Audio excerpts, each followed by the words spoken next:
COVID cases surge, but governments remain wary on new restrictions. That's our main story this morning. Also today, the Reserve Bank keeps a close watch on wages, China is not happy with Canberra, and get ready for booming Boxing Day sales. It's Wednesday, the 22nd of December 2021. Welcome to Fear and Greed, the business podcast that sets you up for a successful day. I'm Michael Thompson, and good morning, Sean Aylmer. Good morning, Michael. Then stay listening for Sean's chat to Damien Diamantopoulos, the head of property research at Australian Unity, about the revival of the commercial property market. But just before we get into it, Sean, if you've been enjoying Fear and Greed this year, we would love it if you could give us a 5-star rating on your podcast platform. If you're listening on Spotify, star ratings have just been turned on, so be one of the first to give us 5 stars. And if you're an Apple listener, then give us 5 stars there too, and why not write a quick review? Nice things, of course. Sean, have you given us a 5-star rating yet? I will be doing it this morning. I'm listening, Michael. 5-star reviews. Absolutely. Taking notes. Excellent. Now, on with the show. And Sean, the news over the past 24 hours has all been about the spread of COVID-19. Yes, unfortunately, you're right. The Prime Minister, Scott Morrison, yesterday was resisting calls for a reintroduction of mask mandates and said the federal government didn't have the power to tell the states what to do. He pointed out that the Omicron variant was leading to fewer instances of hospitalisation, which is good news, and the country wasn't going back to shutting down people's lives. But when National Cabinet meets today, it's very possible, almost probable, that the federal, state and territory leaders will emerge with new rules for wearing masks in indoor settings. It sounds sensible to me given the spread of the virus. New South Wales reported more than 3,000 cases yesterday, a new record. Victoria reported 1,245 cases. There are some signs in that state that the current surge may have peaked. South Australia recorded a record number of cases, 154. Queensland also hit a record of 69 cases. The ACT had 16, the Northern Territory 14, and Tasmania 4. The irony is that in some states, namely Queensland and South Australia, rules are being further eased from today. But in the ACT and Tasmania, mask-wearing rules have been reintroduced. There have been very long queues at COVID testing sites across the country as people scramble ahead of holidays and border crossings in coming days. The Australian Medical Association was out yesterday. It called for the reintroduction of sensible measures such as indoor mask wearing and density limits. The AMA also pushed back on suggestions that the recommended 5-month lag between the second shot and the booster shot should be reduced, mostly on logistics grounds. Just hard to organise that. The good news is that there hasn't been a rush of people needing intensive care, but even that's a little bit gilded because it really is too soon to see the full impact of the most recent surge in COVID cases. Michael, this is what living with COVID is like. Yeah, certainly is. So, Sean, how did markets perform yesterday? Pretty good day, really. The S&P ASX 200 closed up 0.9% to 7,355 points. The banks were higher. Rising iron ore prices helped Rio Tinto and more than 3%, and BHP and Fortescue Metals were 1.5% higher. Many of the healthcare groups continued their good runs of recent sessions, and the tech sector also outperformed. Now, CSL share price surged more than 5%. Investors certainly liked the deal they did late last week for the US-based nephrology business. That's a $16 billion bid for that business. And Michael, if there's a business you want to be in at the moment, it's anything around COVID testing for the obvious reasons. Australian Clinical Labs is a listed pathology group that runs testing centres. It came out yesterday and said its bottom line would jump sharply as a result of demand for its services. Its share price as a result jumped 12%. Australian Clinical Labs listed in May this year at $4. It's now $5.60. That's a pretty healthy return in just 7 months. Yeah, not too bad at all. And what's happened overnight in overseas markets? Wall Street was sharply higher overnight, and in early afternoon trading, the major indices were up around 1.7%. So too European markets, with the Stoxx Europe 600 up 1.4%. The Aussie dollar is worth 71.4 US cents. Brent crude jumped again overnight, trading at around $74 a barrel, and gold is down a bit, trading at $1,787 an ounce. Okay, we'll be back in a moment with the rest of the day's business news. Sean, there's still a fair bit going on, even in the run-up to Christmas, and I know this is something you look forward to every month, but the Reserve Bank board minutes were released yesterday. Yes, they're the minutes from the board meeting of 2 weeks ago when the central bank held the line and said there was still some way to go before interest rates would rise. The minutes demonstrate that the critical factor remains wages growth. It says inflation needs to be higher and the labour market tighter to generate wages growth that is materially higher than it is currently. The board of the Reserve Bank says it's prepared to be patient and wait, though the minutes dropped any reference to when those conditions would eventually be met. Previously, it had nominated 2024. Now, the bank warned of the impact of Omicron on travel operators and the possibility that it will lead to greater volatility in financial markets. We're already seeing a bit of that. But it doesn't expect the variant to derail the economic recovery. Having said that, the board meeting did occur ahead of the current spike in cases. Michael, one fact worthy of note is the central bank's view on the Great Resignation, which is getting plenty of airplay in the United States and Europe to a lesser extent. It's where masses of people leave their jobs and look for something different. The Reserve Bank doesn't think it's happening here because JobKeeper payments kept staff tied to their employer, even if they weren't working. It also means those staff can go back to their old jobs, presumably on the same wage rate, thereby alleviating wage pressures. It's all part of the circular argument.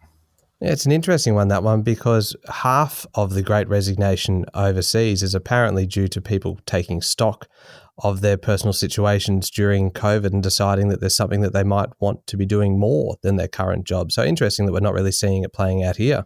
Yeah, I'm not sure whether that's actually true. I think people have lost their jobs, therefore they take stock, as opposed to taking stock first and then decide to leave. All right. Now, Sean, just for something completely different, China isn't happy with Australia and other nations this time over their criticism of the Hong Kong elections over the weekend. Yes, China has accused Australia and other countries of interfering in its internal affairs after countries from the so-called Five Eyes expressed grave concerns over Hong Kong's patriot-only elections. They were held over the weekend. We've spoken about those. Remember, they're the ones in which 90 MPs were elected, but the public voted for just 20 of them. 40 others were chosen by a 1,448-member pro-Beijing committee, and the other 30 were handpicked. Hardly democratic. The Chinese embassy in Canberra yesterday said the Australian government had wantonly interfered in China's internal affairs. It said a joint statement from Australia, the US, Britain, Canada and New Zealand had recklessly disregarded the facts and reversed the truth. Michael, we end the year just like we started, with very poor relationships with Beijing.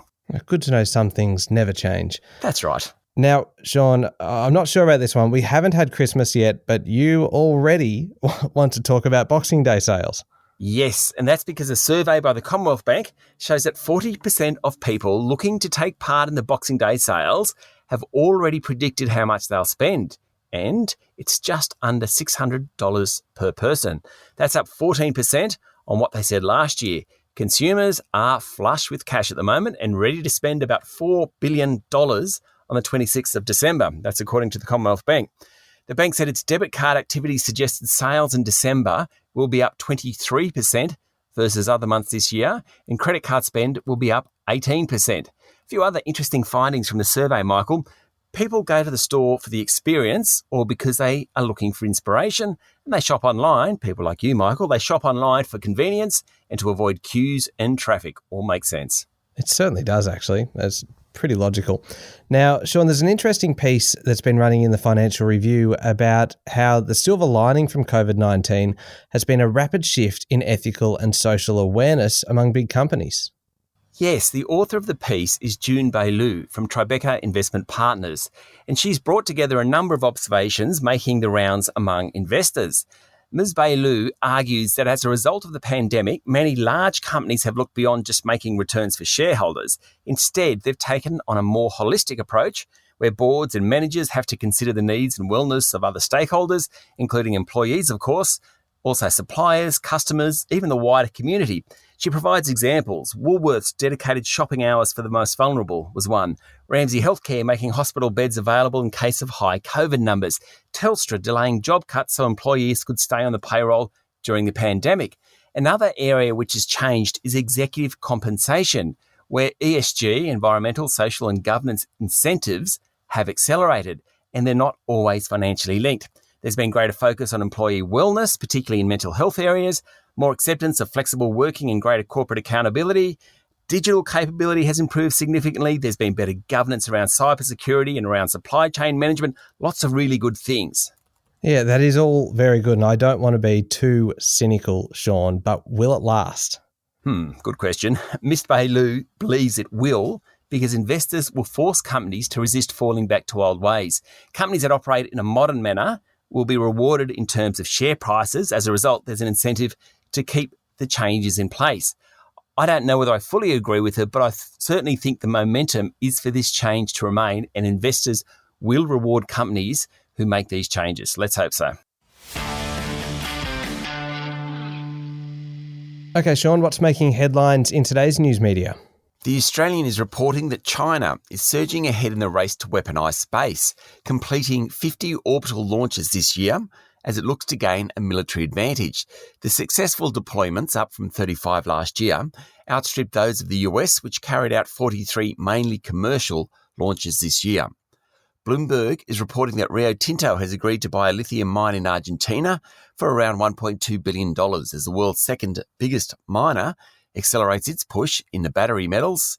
And finally, Michael, Reuters is reporting that British Prime Minister Boris Johnson said he won't be introducing new COVID-19 restrictions in England before Christmas, but the government might act afterwards. It comes as Europe faces a significant surge in COVID cases. Running through some of the other stories around today, New Zealand will postpone its phased border reopening plans with Australia until the end of February, citing the rapid spread of the Omicron variant.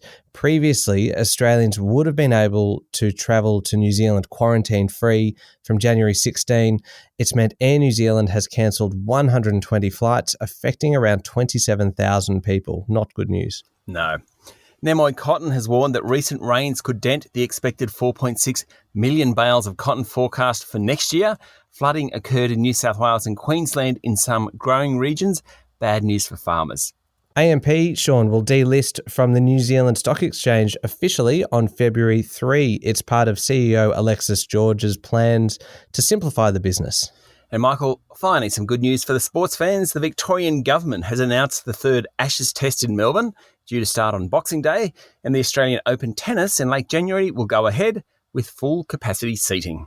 All right. Now, what's the key overseas news this morning, Sean? Well, the latest data out of the United States shows that the Omicron variant accounts for almost 3/4 of new US COVID cases.